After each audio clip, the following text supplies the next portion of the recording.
tell you about the richest couple I've ever met. So my first financial job, I worked in a really fancy country club. One day it changed. And it changed my financial view forever. So this couple walks in, and they're probably maybe early 60s. What do y'all want to do? And they're like, we're going to go buy this house. And they were like, we're going to take out a mortgage. I was like, here we go again. They were like, well, we don't need to take out a mortgage. So I started having a conversation with them. And I get their financials, and I open it up. They were worth $30 million. And I went, hold on. How? I've got these broke people that come in every day. They're buying the $3 million house, and you guys don't make much money, not compared to what these guys make, and you're so wealthy.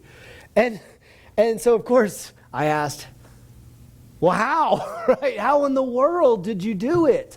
And so this was a financial education for me, because rarely does wealth have to do with income. It has to do with allocation of your income. And so people start thinking, if I could just make more money, then I'd be wealthier. Is it possible to spend $193,000 a month and feel broke? Of course.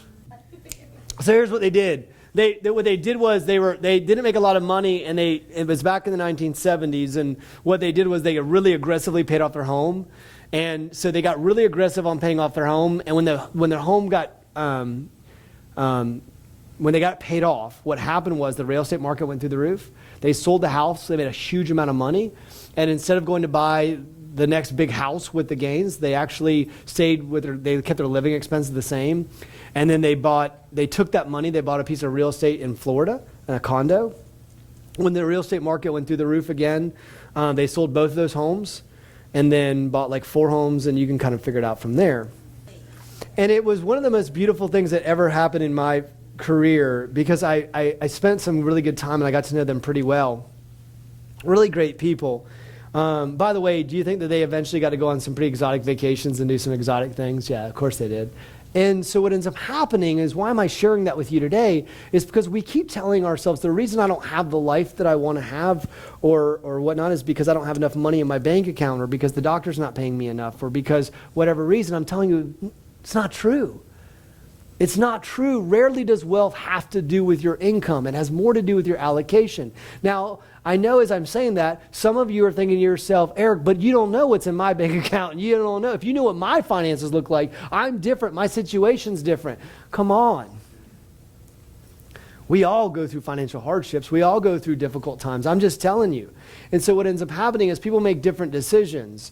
And why? So go back to my capital investment account again. What I'm telling you is I want some money set aside for those opportunities, okay? We're going to talk about paying down debt in a minute, but I want you to think about this and say, look, there's going to be opportunities that come your way.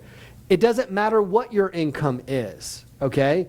You have the ability to move. If I'm just telling you, if a couple can literally, whose W-2s never went over 30 grand, can put that much aside, then you would say wealth has little to do with income and more to do with allocation. Does that make sense? Yeah. Here's why we put money in personal development. Here's why. What do you think that the 10% grows? The 70%. That's the trick in this. See, when I tell you to live off 70%, you go, if that's all I live off of, I won't be able to make my bills. And what I'm telling you is, no, you take the 10% and you invest it to make the 70% more. When you put 10% into your own education, now you might say, Eric, I can't do that today. If you only have $100, where would I tell you to put it? In you. Not in your 401k, in you.